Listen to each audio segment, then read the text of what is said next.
자, 화강복통의 정문즉답 56번 낙태, 유사는 죄가 되는 행위일까요?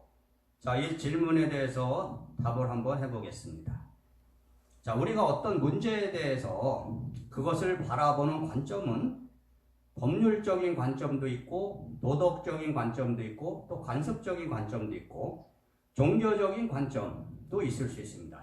그랬을 때 우리가 이런 낙태와 유산이 죄가 되느냐 하는 이런 행위를 바라볼 때는 저는 수행자의 입장에서 바라봐야 된다. 자, 법률적으로는 낙태라는 것이 이제 죄로 지금 돼 있습니다. 규정이 돼 있는데 현실적으로 낙태를 해서 법률적인 어떤 판단하에 죄를 받는 경우는 드뭅니다. 그러니까 거의 명문화는 돼 있지만 사용되지 않는 그런 법률이 되고 도덕적으로도 물론 낙태나 유산을 하면 좋지 않다고 볼 수 있어요. 근데 유산이라는 건 뭐 자연유산 같은 거는 이제 어쩔 수 없는 상황이니까 관계가 없죠. 인공유산 이것도 다 낙태에 해당되는 거니까요.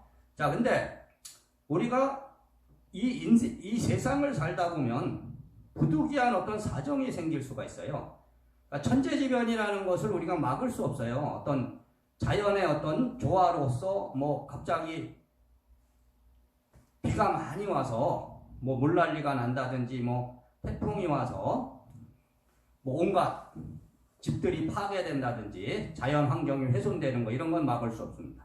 자, 근데 낙태라는 것은 우리가 막을 수 있을 것 같지만 또 한편으로 보면은 살다 보면은 어떤 부득이한 사정이 생길 수가 있어요.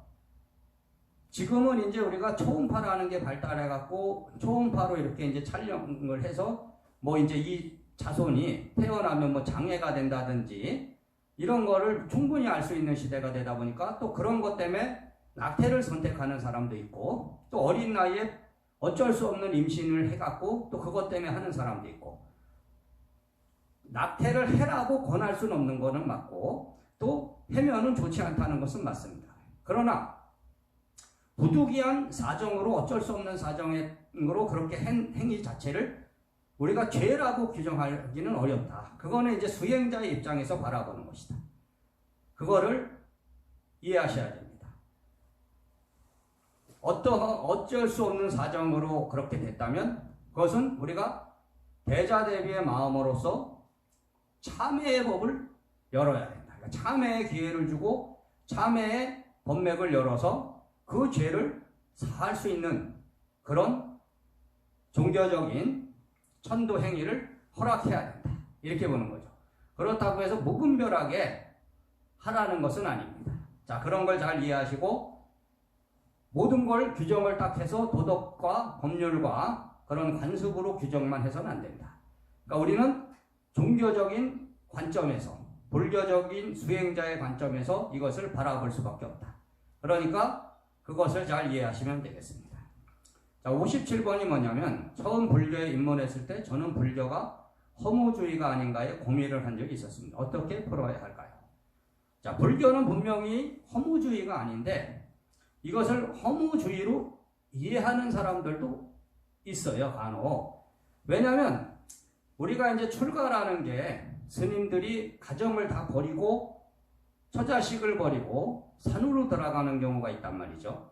그러면은 세속이라는 어떤 삶의 행복을 쫓지 않고 세속을 벗어나서 출세속으로 들어가고 그리고 결혼을 하고 자식을 낳았다면은 분명히 자기가 책임을 져야 되는데 그 책임을 회피하고 가버린다 이거죠.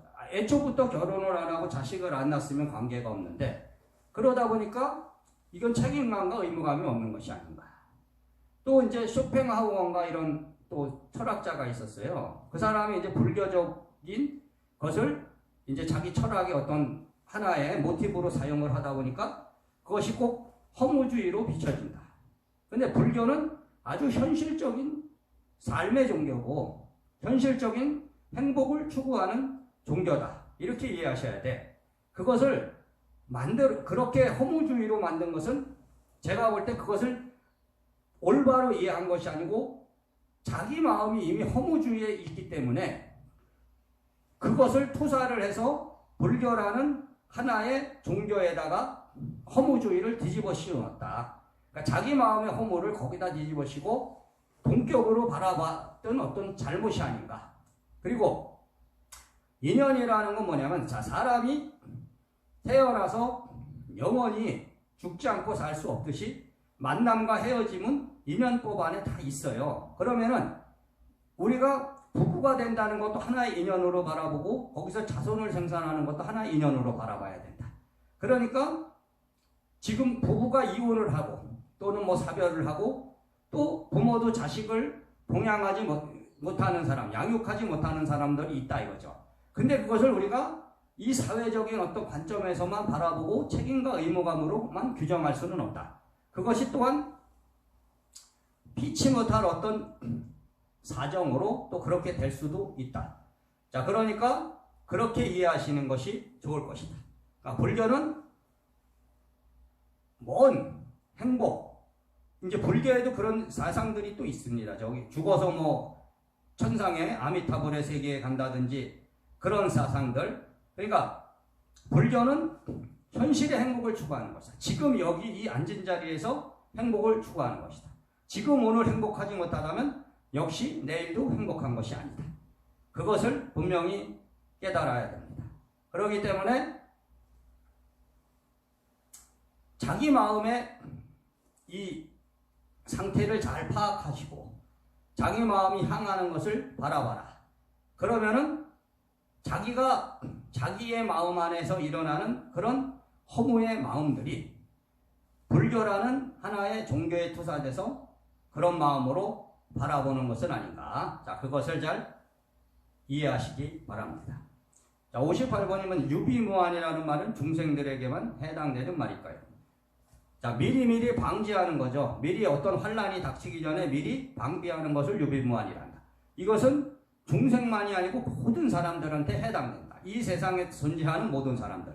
그것은 선지식이라도 해당되고 수행자도 해당되고 일반인들도 다 해당된다.